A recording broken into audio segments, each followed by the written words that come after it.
மாசில் வீணையோ மாலை மதியமோ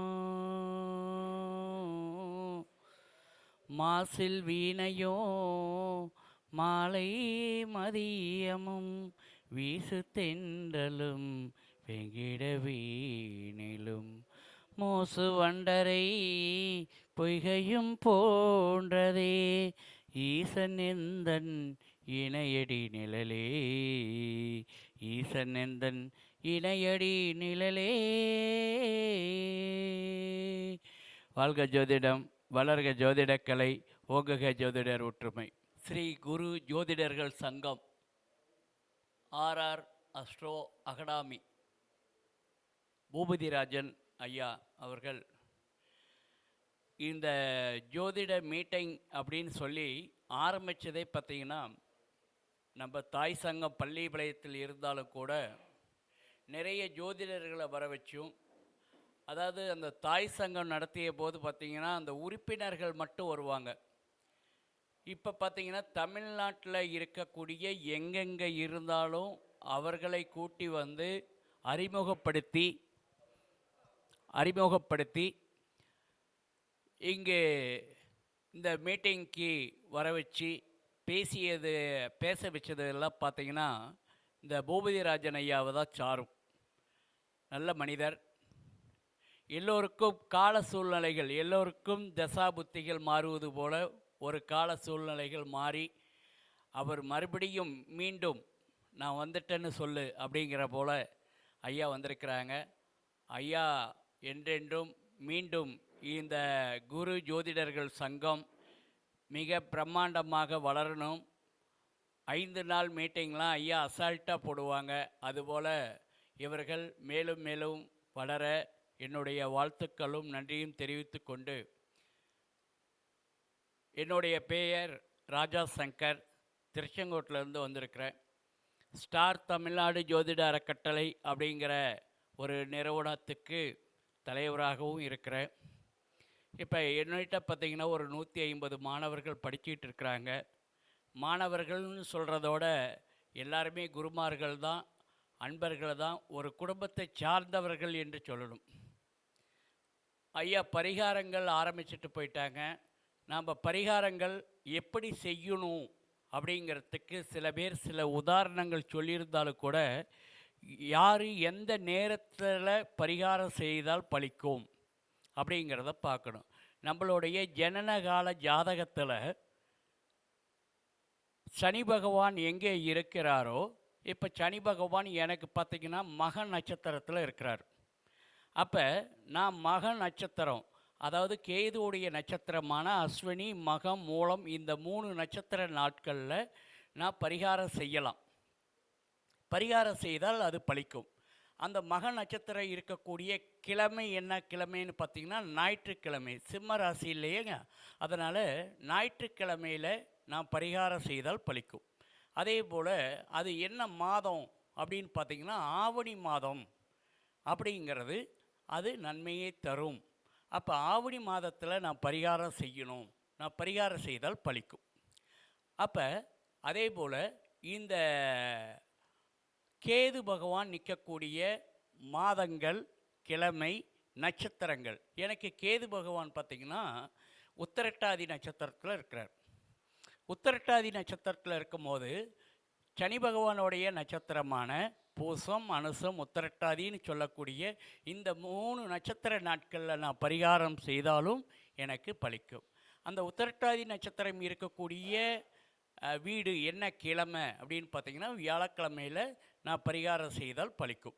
அதே போல் அந்த மாதம் என்ன மாதம், பங்குனி மாதம், நான் பங்குனி மாதம் பரிகாரம் செய்தால் பலிக்கும். இப்படி எது பக்கமாக இருக்கிறதோ அந்த நாட்களை எடுத்து கொடுத்து நீங்கள் பரிகாரம் செய்தால் கண்டிப்பாக பலிக்கும்.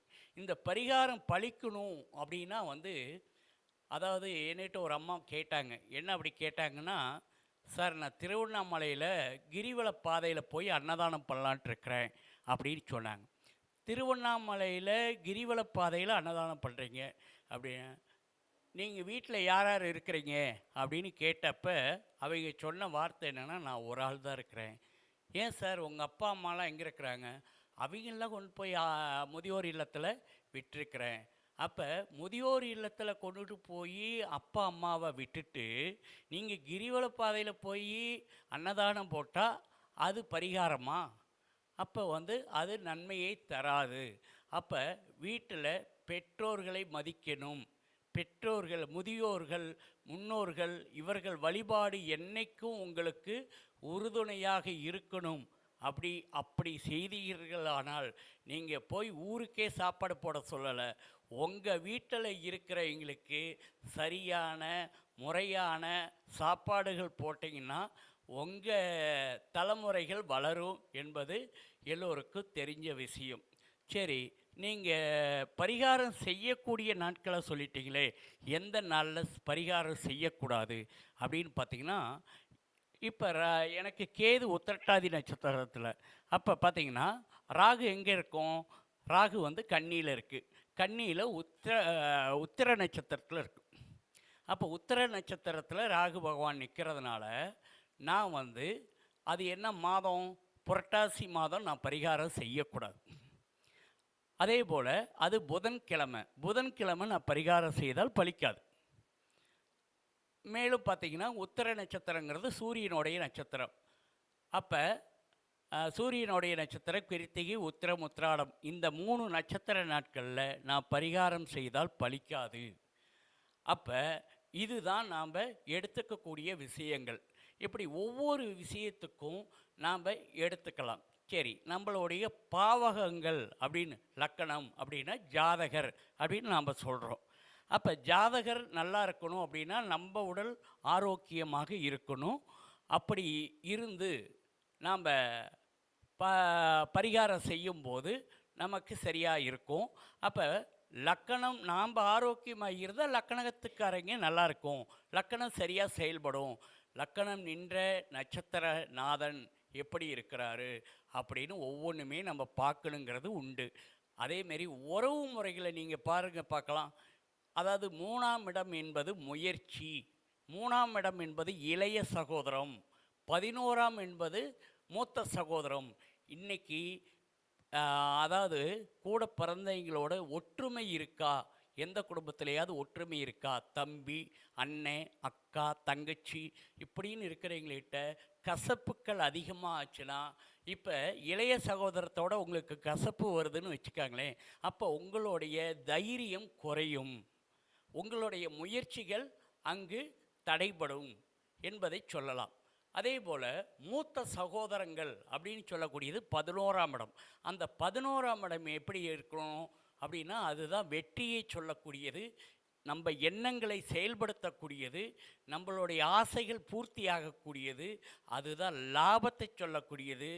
இப்படி இருக்கக்கூடிய இடத்துங்கள் மூத்த சகோதரத்திட்ட நீங்கள் கசப்புக்கள் உண்டாச்சுன்னா உங்களுக்கு லாபம் குறையும் என்பது இதில் சொல்லப்படுது.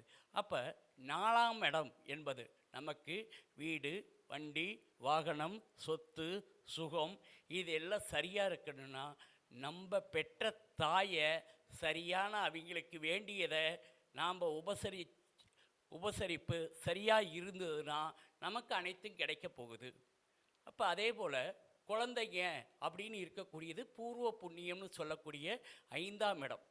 அப்போ பூர்வீகம் என்பது 5ஆம் இடம். அப்போ அந்த பூர்வீகம் நம்மளுக்கு பிறந்த குழந்தைகள்கிட்ட அவங்களோட கொஞ்சம் டைம் பாஸ் பண்ணோம். நான் வேலை அதிகமாக இருக்குது, எனக்கு தலைக்கு மேலே வேலை இருக்குது, அப்படி இருக்குது, இப்படி இருக்குது, நாம் எல்லாம் ஓடிக்கிட்டே இருந்தோம். அப்போ பார்த்திங்கன்னா அதே போல் இந்த கொரோனா காலத்தில் நமக்கு கொரோனா என்ன சொல்லி கொடுத்துருக்கு? கொரோனா சேமிப்பு அப்படிங்கிறத சொல்லி கொடுத்துருக்கு. சேமித்து வைத்தால் நமக்கு என்னைக்காக இருந்தாலும் கண்டிப்பாக அது ஒரு நாளைக்கு உதவும் அப்படிங்கிறது இருக்குது. அப்போ சேமிப்பு அப்படிங்கிறது வேணும் அப்படிங்கிறத கொரோனா சொல்லி கொடுத்துருக்கு. அத்தனை பேரையும் முடக்கி வாயும் கட்டி அந்த கொரோனா உட்கார வச்சது இல்லையா? அதுபோல் தலைமை, அதாவது எனக்கு தலைக்கு மேலே வேலை இருக்குது, அதெல்லாம் கொஞ்சம் ஒதுக்கி வச்சுட்டு குழந்தைங்களோட நீங்கள் அவங்களோட டைம் பாஸ் பண்ணுங்கள், அது நன்மையை தரும். சரி, இப்போ ஒரு சிலர் எங்களுக்கு புத்திர பாக்கியம் தடை. ஒருத்தர் கேட்டார் என்கிட்ட. அவர் பார்த்தீங்கன்னா வந்து உக்காந்த பொசிஷனே பார்த்தீங்கன்னா கால் மேலே கால் போட்டு ஏதோ நான் யாருமே இல்லாத நான் தனியாக உட்காந்துட்ருக்கிற மாரி அவருடைய நினப்பு. அவர் வந்த நேரம் அப்போ தான் ஃப்ரீயாக இருந்தேன். அப்போ கால் மேலே கால் போட்டு இந்த 2 ஜாதகத்தையும் பாருங்கள் அப்படின்னார். பார்த்தேன். பார்த்துட்டு ரிஷப லக்கணம், ரிஷப 5 கூடையவர் நீச்சம், மீனத்தில் நீச்சம். சார் இவங்களுக்கு புதன் நீச்சம் இல்லையா, நம்ம என்ன சொல்வோம், கல்வியில் ஏதாவது பிரேக் ஆச்சா அப்படின்னு கேள்வி கேட்டேன். இல்லை இல்லை அப்படிலாம் இல்லை, என் பையன் இப்போ எம்பிபிஎஸ் முடித்து எம்டி முடிச்சுட்டு இன்றைக்கே கிளினிக்கில் ஒர்க் பண்ணிகிட்ருக்கிறாரு, பார்த்து சொல்லுங்க அப்படின்னார். இது 2 ஜாதகத்தையும் நானாக இருந்திருந்தால் சேர்த்திருக்க மாட்டேன் அப்படின்னு அந்த வார்த்தையை சொன்னேன். இதுமாரி நான் ஒரு மொத்தம் 13 பேர்த்திக்கிட்ட பார்த்தேன். இதில் 8 பேர் வந்து சேர்த்தலான்னு சொன்னாங்க, 5 பேர் சேர்த்தக்கூடாதுன்னு சொன்னாங்க. இப்போ 6வதாக நீ சொல்லியிருக்கிற அப்படின்னு. அப்போ எனக்கு கொஞ்சம் மனசுக்குள்ள ஒரு அச்சம். என்ன அப்படின்னா, என்ன பிரச்சனையாக இருக்கும் எங்களுக்கு அப்படின்னு சொல்லி எனக்கு உள்ள கேள்வி. அப்போ கேள்வி இருக்கும் போது அவர் ஏன் சேர்த்தக்கூடாதுன்னு சொல்கிறீங்க அப்படின்னு சொல்லி கேட்டார். சார் இவங்கள சேர்த்துனா குழந்தை பாக்கியம் கிடைக்கிறது இங்கே அரிது அப்படின்னு சொன்னேன். ஆமாம், 2 பேரும் டாக்டர், 17 வருஷம் மேரேஜ் ஆகி 17 வருஷம் ஆகுது, குழந்தை இல்லை. அப்போ என்ன அப்படின்னா, நாம் ஒரு பாவகத்தை எடுத்துக்கிறோம் அப்படின்னோம்னா அந்த பாவகம் 5ஆம் இடம்னு சொல்லக்கூடிய கன்னி வீடு, ரிஷபலக்கணத்துக்கு கன்னி வீட்டு, கன்னி வீட்டுக்கு 9வது வீடு பார்த்திங்கன்னா அதே ரிஷபலக்கணம். அந்த சுக்கிரன் எப்படி இருக்கிறாரு அப்படின்னு பார்த்திங்கன்னா இதே அந்த சுக்கிரனும் நீச்சம். அப்போ அந்த 5ஆம் பாவகத்துக்கு 9ஆம் அதிபதினு சொல்லக்கூடியவர் அவரும் நீச்சம். அதனால் இவங்களுக்கு அங்கே புத்திர பாக்கியத்தை தடைபடணும். சார் இது ஏதாவது ட்ரீட்மெண்ட்டில் போனால் கண்டிப்பாக குழந்தை கிடைக்குங்க, வேறெல்லாம் கிடைக்கிறதுக்கு வாய்ப்பு கம்மி அப்படின்னு. அப்போது வந்து ஏன் இந்த பரிகாரம்லாம் செஞ்சால் செய்ய முடியாதா அப்படின்னு சொல்லி கேட்டார். அதற்கு நான் என்ன சொன்னேன் அப்படின்னா, சார் செய்ய முடியும், செய்ய முடியாதெல்லாம் இல்லை. என்ன அப்படின்னா, ஒரு பெண்ணு டேட் ஆகிற டைமில் இருந்து 11வது நாள்லேருந்து 17வது நாள் வரைக்கும் தாம்பத்தியம் வச்சுக்கணும். அதில் அந்த மாலை நேரம் அப்படின்னு சொல்லக்கூடிய நேரத்தில் வெங்காயம் 1/4 கிலோ சாப்பிட்ணும். சாப்பிட்டா கண்டிப்பாக இவங்களுக்கு குழந்தை பிறக்கும் அப்படின்னு சொன்னேன். அதே போல் 3 வருஷத்துக்கு அப்புறம் அவரே வந்து சொன்னார். அந்த குழந்தை ஜாதகத்தையும் எடுத்துகிட்டு வந்து என்னிட்ட சொன்னார், நீங்கள் சொன்னது போல் செஞ்சு தான் இந்த குழந்தை பிறந்தது அப்படிங்கிறது. அதனால் இதுக்கு புத்திர பாக்கியம் கிடைக்க கால பைரவருக்கு தேய்பிர அஷ்டமியில் புத்திர பாக்கியம் கிடைக்க வழிபாடு செய்தால் கண்டிப்பாக புத்திர பாக்கியம் கிடைக்கும் என்பது முன்னோர்கள் சொன்ன ஒரு வழிபாடு தான். அதற்கு நீங்கள் இந்த வெங்காயம் அப்படிங்கிறது, இந்த நாட்டு வெங்காயம், சின்ன வெங்காயத்துலேயே நாட்டு வெங்காயம் சொல்லுவாங்க, ஹைப்ரேட்டுக்கு போகவே கூடாது. அதுவும் பார்த்திங்கன்னா ஒரு மார்க்கெட்டில் நான் போய் சொரக்காய் வாங்கினேன். இந்த வால் சொரக்காய் போய் வாங்க போகும்போது ஒரு அம்மா இருந்துட்டு, யார் எந்த இடத்துல எந்த விஷயத்தை சொன்னாலும் அதை ஏற்றுக்கக்கூடிய எனக்கு மனப்பக்குவம் இருக்குது. அதனால் அந்த அம்மா என்ன சொன்னாங்க, தம்பி நீங்கள் இந்த சுரக்காய் வாங்காதீங்க, அவங்களுக்கு என்ன தெரியாது, யார் என்னன்னு தெரியாது, வாங்க வந்தீங்க, நீங்கள் இந்த சுரக்காயை வாங்க வேண்டாம் அப்படின்னாங்க. அப்புறம் கடைக்காரர் சண்டைக்கு போயிட்டார். ஏம்மா நீ இப்படி சொல்கிற, எனக்கு வியாபாரம் கெடுது இல்லையா அப்படின்ட்டு. நான் அதுக்கு கூட 20 ரூபா காசு கொடுத்துட்டேன், நீங்கள் வச்சுக்காங்க, சுரக்காய் இங்கே இருக்கட்டும் அப்படின்ட்டு அந்த அம்மாட்ட கேட்கும் போது, விதை இல்லாத பொருட்களை நீங்கள் உணவில் சேர்த்துட்டிங்கன்னா கண்டிப்பாக அங்கு புத்திரபாக்கியம் உங்களுடைய சந்ததிகள் வளராது. அப்போ எவ்வளோ பெரிய விஷயத்தை எவ்வளோ ஒரு அசால்ட்டாக நமக்கு சொல்லி கொடுக்குறாங்க அப்படின்னு பார்க்கும்போது, ஒவ்வொரு விஷயத்துலேயுமே இந்த விதையில்லாத பொருட்களை நாம் சாப்பிடக்கூடாது. ஜோதிட ரீதியாக நாம் பார்க்கணும் அப்படின்னா ஒவ்வொரு பாவகத்தையும், அதாவது 9ஆம் இடம் பாக்கியஸ்தானம் என்பது ஒவ்வொரு பாவகத்துக்கும், இப்போ 2க்கு பாக்கியம், அதாவது ஒருத்தருக்கு பொருள் கிடைக்குமா, பணம் கிடைக்குமா, இவருடைய பழக்க வழக்கங்கள் நல்லா இருக்குமா, அந்த இடத்துக்கு 9ஆம் பாவகம் எப்படி இருக்குது, அந்த அதிபதி எப்படி இருக்கிறாரு, அவருக்கு வீடு கொடுத்தவர் எப்படி இருக்கிறாரு, அவ்வளவுதான். இந்த இடத்துல எனக்கு பேச வாய்ப்பு கொடுத்துருக்குறாங்க அப்படின்னா அவர் நடத்திட்ட ஒரு முறையில் நான் இந்த இடத்துல உட்காந்து என்னால் பேச முடியுது. அவர் மதிக்காத இருந்திருந்தாலோ இங்கே யாருமே நம்மளை பார்க்க மாட்டாங்க, நான் பேச முடியாது. அதுபோல் வீடு கொடுத்தவர் நல்லா இருந்தால் நமக்கு அனைத்து பிரச்சனைகளும் சால்வ் ஆகும். அது எப்படி என்பதும் ஒவ்வொரு பாவகத்துக்கும் பாக்கியஸ்தானம் என்பது நமக்கு சரியாக செயல்படணும். நாம் எப்படி நடந்துக்கிறோமோ அதே போல தான் நம்ம பசங்க பிள்ளைங்க நடந்துக்குவாங்க அப்படிங்கிறதும் உங்களுக்கு எல்லோருக்குமே தெரிஞ்ச விஷயந்தான்.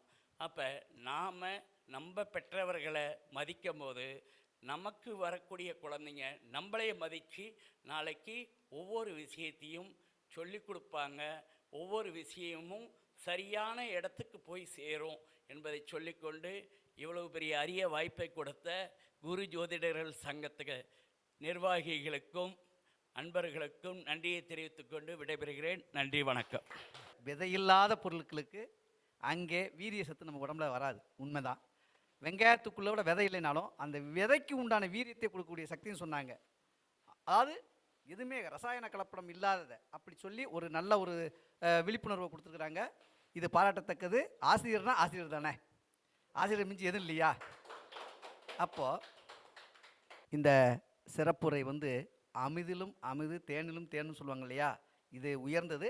ஐயா வாஸ்துவில் போடுங்க, வாஸ்துவில் பெயர் பெற்றவங்க. அவங்க கையால் சாருக்கு இன்றைக்கி கிடைச்சிருக்கு. இன்றைக்கி சாரை பார்க்குற பாக்கி எனக்கு நேரம் கிடச்சிருக்குது. அதனால் இவருக்கு மீண்டும் ஒரு முறை நம்ம குழுவின் சார்பாக கரவாசம் எழுப்புமாறு கேட்டுக்கொள்கிறேன். நன்றி, வணக்கம்.